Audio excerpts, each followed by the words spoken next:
বন্ধুরা এইভাবে একবার হলো বাড়িতে ট্রাই করে দেখবেন, পটল চিংড়ি খেতে দুর্দান্ত স্বাদের হয়।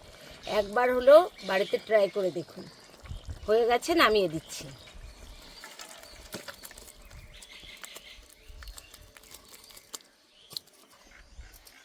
নমস্কার বন্ধুরা, স্বাগত জানাই জবার রান্নাঘর উইথ ভিলেজ ফুডে। বন্ধুরা, পটল চিংড়ি তো অনেকভাবে বানিয়ে খেয়েছেন, আজকে ইউনিকভাবে বানিয়ে দেখাবো। ভিডিওটি সম্পূর্ণ দেখবেন, ভালো লাগলে লাইক কমেন্ট শেয়ার করে দেবেন এবং সাবস্ক্রাইব করতে ভুলবেন না কিন্তু। মশলাগুলো বেটে নেব। প্রথমে বাটবো নারকেল।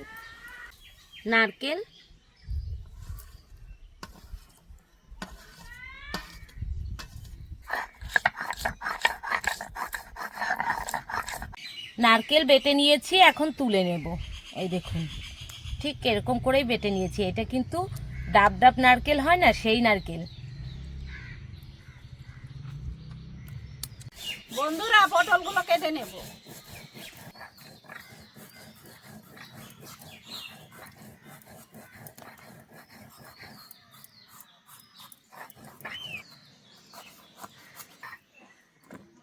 জিরে আদা রসুন বাটা হয়ে গেছে, তুলে নিয়েছি। লঙ্কাও বাটা হয়ে গেছে, এখন তুলে নেব।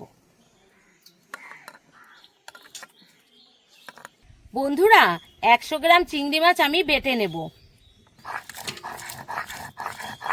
চিংড়ি মাছ বাটা হয়ে গেছে, এখন তুলে নেব।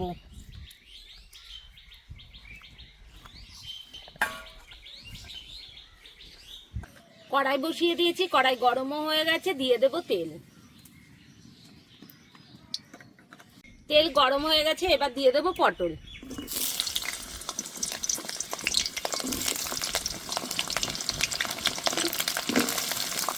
সবগুলো একসাথেই দিয়ে দেব। দিয়ে দেব লবণ।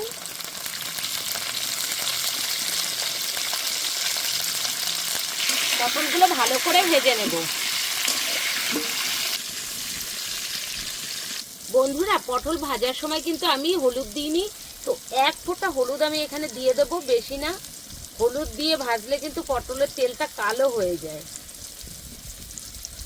তাই অল্প একটু হলুদ আমি লাস্টের দিকে দিয়ে দিচ্ছি।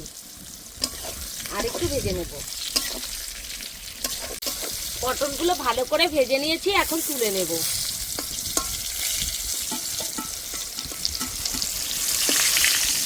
আর পটলগুলো পুরো সেদ্ধও হয়ে গেছে।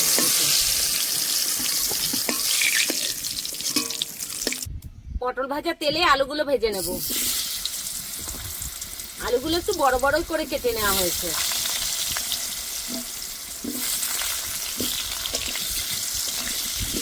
দিয়ে দেব লবণ অল্প করে, অল্প একটু দিয়ে দেব হলুদ গুঁড়ো। এবার ভালো করে ভেজে নেব। আলুগুলো লাল লাল করে ভেজে নিয়েছি, এবার তুলে নেব। একদম লাল লাল করে ভেজেছি।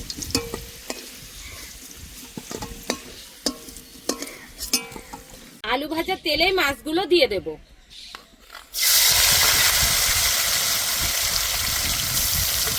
দিয়ে দেব হলুদ গুঁড়ো, দিয়ে দেব স্বাদ মতো লবণ।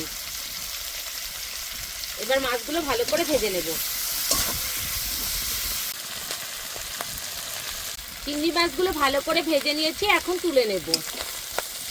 খুব বেশি কড়া করিনি, একটু কম কড়া করেছি। খুব বেশি কড়া করলে কিন্তু খেতে অতটাও ভালো লাগে না চিংড়ি মাছ।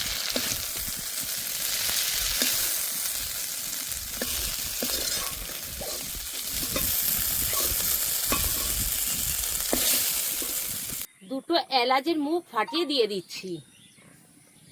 গোটা জিরে, এলাচের থেকে সুন্দর একটা গন্ধ বেরিয়ে গেছে। এখন দিয়ে দেব কুচি করা পেঁয়াজ। কুচি করা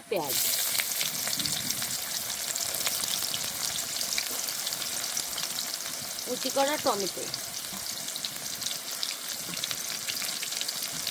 পেঁয়াজ আর টমেটোটা ভালো করে ভেজে নেব।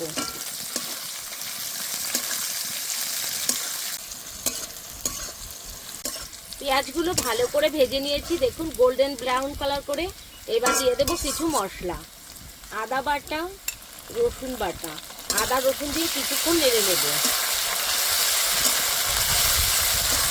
আদা রসুনের কাঁচা গন্ধ চলে গেছে। এবার দিয়ে দেবো জিরে বাটা, শুকনো লঙ্কা বাটা,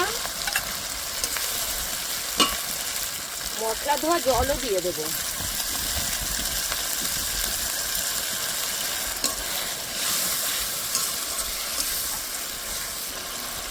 স্বাদ মতো লবণ, লবণটা ভাজার সময় দিয়ে দিয়েছি, তার জন্য অল্প করেই দেব। হলুদ গুঁড়ো, কাশ্মীরি রেড চিলি পাউডার। এবার ভালো করে কষে নেব। এবার যে চিংড়ি মাছ বেটে রেখেছিলাম সেটাই দিয়ে দেব।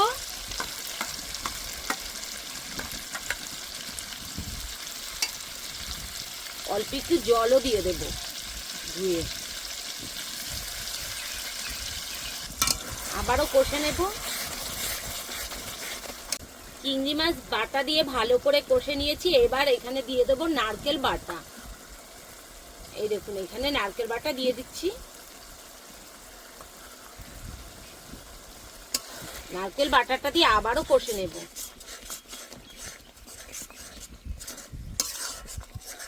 মশলা ভালো করে কষে নিয়েছি আর তেলও ছাড়া শুরু হয়ে গেছে দেখুন।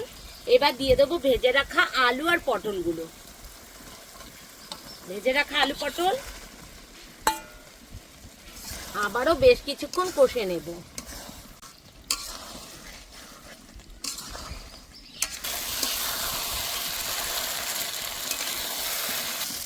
খুব ভালো করে কষে নিয়েছি। এবার দিয়ে দেব মাছ। মাছগুলো একসাথে দিয়ে দিচ্ছি।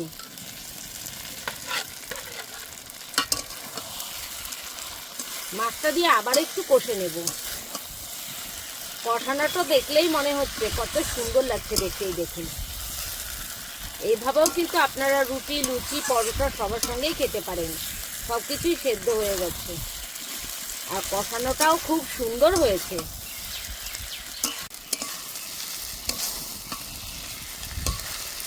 খুব ভালো করে কষে নিয়েছি। এবার দিয়ে দেবো জল।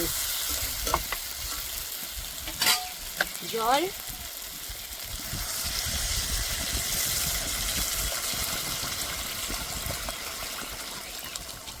খুব বেশি জল এখানে দেব না।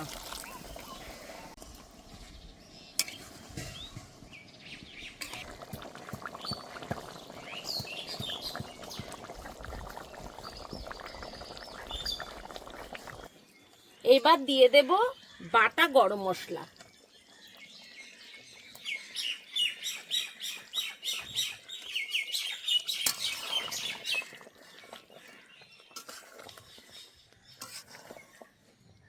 বন্ধুরা, এইভাবে একবার হলো বাড়িতে ট্রাই করে দেখবেন। পটল চিংড়ি খেতে দুর্দান্ত স্বাদের হয়।